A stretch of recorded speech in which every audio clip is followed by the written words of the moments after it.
आंतरराष्ट्रीय स्तरावर America Iran यांचं चालू असलेलं युद्ध आणि या युद्धामुळं जे काही ऑइल रूट्स होते हे ऑइल रूट्स सध्या डिस्टर्ब झालेले आहेत. युद्धामुळं जगभरात असलेले ऑइल रूट्स हे डिस्टर्ब झालेले आहेत. त्यामुळं आपल्या देशाचा ऑइलचा सप्लाय हा डिस्टर्ब झालेला आहे. त्यामुळं देशामध्ये सध्या मोठं ऑइल संकट निर्माण झालेलं आहे आणि त्यामुळं पेट्रोल डिझेलच्या किमतीमध्ये वाढ झाल्याचे आपल्याला दिसत आहे.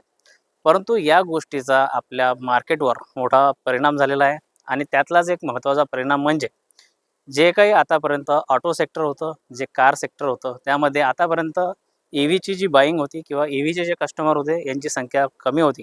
परंतु ह्या अशा परिस्थितींमुळं सध्या मार्केटमध्ये EV कारचे जे ग्राहक आहे हे वाढत आहेत. माझ्या मागं तुम्हाला जी कार दिसत आहे ही टाटा नेक्सॉन EV एम्पॉवर्ड ही कार आहे आणि या कारच्या खरेदीमध्ये सध्या मोठ्या प्रमाणावर वाढ झालेली आहे. अनेक लोकांचा कल आता इलेक्ट्रॉनिक कारकडे वाढलेला दिसतोय. ज्या बाजूला असलेल्या या पेट्रोल कारची सध्या मागणी कमी होताना दिसते. हा बदल का झालेला आहे? लोक का इलेक्ट्रिक कारकडे जात आहेत? यामागे नेमकी कोणती कारणं आहेत? ही गाडी लोक का घेत आहे? ही गाडी खरंच परवडण्याजोगी आहे का? ह्या गाडीचे काय स्पेसिफिकेशन आहेत? काय फीचर्स आहेत? या गाडीचा एकंदर ओनरशिप रिव्ह्यू काय आहे? या सगळ्या गोष्टी आपण या व्हिडिओमध्ये पाहणार आहोत. त्यासाठी ही गाडी ज्यांची आहे आपण त्यांना भेटूया आणि या गाडीबद्दल जो काही ओनरशिप रिव्ह्यू आहे तो घेऊया. नाव संतोष खेडकर. आता गाडी घेऊन मला 15 दिवस झालेले आहेत. मला हे सांगा किंवा तुम्ही पेट्रोल कारवरून EVवर जाण्याचा निर्णय का घेतला आणि या अगोदर तुमच्याकडे पेट्रोल कार कोणती होती? मी 2019 मध्ये रेनॉल्ट क्विड ही गाडी घेतली होती. ती पेट्रोलमध्ये मला ॲव्हरेज 20 देत होती. म्हणजे 100 रुपये जर आपण पेट्रोल टाकलं तर 20 किलोमीटर ती जात होती.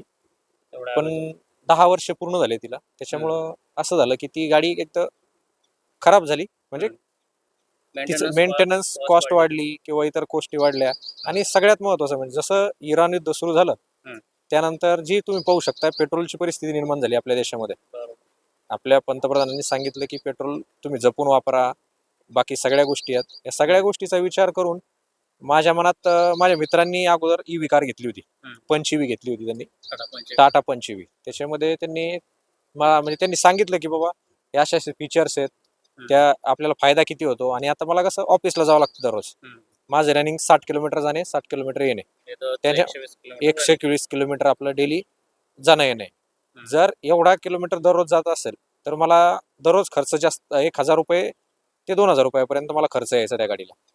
पण आता मी ही गाडी घेतल्यापासून की मला 200 ते 300 रुपये फक्त घरी चार्जिंगचा खर्च आहे. त्याच्या व्यतिरिक्त कोणता खर्च नाही. फक्त एक खर्च वाचावा आणि एक नवीन आता इथून पुढे भविष्यात तुम्हाला सगळ्या EVच गाडी दिसणार आहेत. टेक्नॉलॉजी जशी जशी वाढेल तशी येणारा काळ हा EV गाड्यांचा, म्हणून आपण EV कडे शिफ्ट झालो. आता EV कार घेण्याचं तुमचं ठरलं, पण मग आता ह्या EV कार नेमकी हीच का निवडली? आता तुम्ही जर पाहिलं तर सध्या EV कारमध्ये टॉपला असणारं फक्त एकच नाव आहे, टाटा. टाटा भारतामध्ये सर्वात प्रथम टाटाच EV कारमध्ये उतरलं. आणि सध्या जर मार्केट शेअर पाहिला तर एक 40% आसपास टाटाच्याच कार चालतात. आणि ही जर म्हणाल कार तर ही भारतातली पहिली EV कार आहे, नेक्सॉन. टाटा नेक्सॉन. टाटानी पहिली EV कार काढलेली आहे. म्हणजे 2019 मध्ये टाटानी पहिली EV कार काढलेली आहे. त्याच्यामध्ये ही आता हे टाटाचं तिसरं व्हर्जन आहे. म्हणजे नेक्सॉन मध्ये तिसरं व्हर्जन आहे. म्हणजे याच्यामध्ये जास्तीत जास्त प्रयोग झालेले आहेत. लोकांनी याच्यावरती विश्वास दाखवलेला आहे. सध्या 2 लाख EV रस्त्यावरती, नेक्सॉन EV सध्या रस्त्यावरती आहेत. म्हणजे लोकांनी याला ऍक्सेप्ट केलेलं आहे. हा, लोकांचा चांगला प्रतिसाद आहे.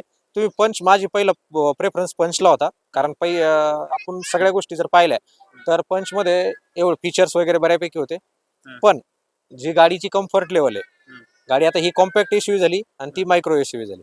जर गाडीची दोन्हीची तुलना केली तर ही गाडी पंचपेक्षा खूपच चांगली आहे. आणि पंचमध्ये ग्लिचेस वगैरे जे नवीन अजून अडॉप्शन नवीन आहे. नवीन त्यांचा त्याच्यामध्ये आणखी वेळेनुसार बदल होत जाईल. तर ही ऑलरेडी कसं लोकांच्या पसंतीस उतरलेली आहे आणि याच्यामध्ये फीचर्स वगैरे खूप चांगले आहेत, म्हणून आपण ही गाडी निवडली. आता सगळ्यात महत्त्वाचा प्रश्न की ही गाडी एकदा चार्जिंग केल्यानंतर काय रेंज देते, किती किलोमीटर ही गाडी चालते?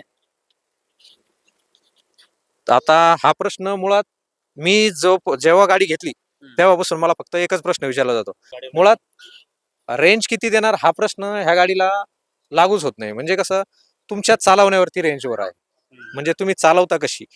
जर तुमची रफ चालवणे असेल तर ती तुम्हाला मुळात रेंज कमी देणार, आणि जर तुम्ही एकदम स्लो चालवली, तिच्या याच्याप्रमाणे चालवली, तर ती तुम्हाला रेंज चांगली देणार. आता पहा, माझं चालवणं एकदम व्यवस्थित आहे. म्हणजे मी या अगोदर पेट्रोल गाडी वापरलेली आहे, त्याच्यामुळे गाडी चालवण्याचा माझा अनुभव पण चांगला आहे. त्याच्या अगोदर 5 वर्षापासून मी गाडी वापरतो. त्याच्यामुळे जर नवीन माणूस असेल तर त्याच्याकडून ऍक्सिलेटर जास्त दाबणे गेले किंवा इतर बाकीच्या सगळ्या गोष्टी आहेत, त्याच्यामुळं ॲव्हरेज कमी भेटतं किंवा रेंज कमी भेटते. आता तुम्ही मला विचाराल की मला किती देते, तर कंपनी 489 ही क्लेम करते की बाबा, आणि कोणत्याही क्लेम याच्यानुसार करते की पूर्ण तिच्या कॅपॅसिटीनुसार.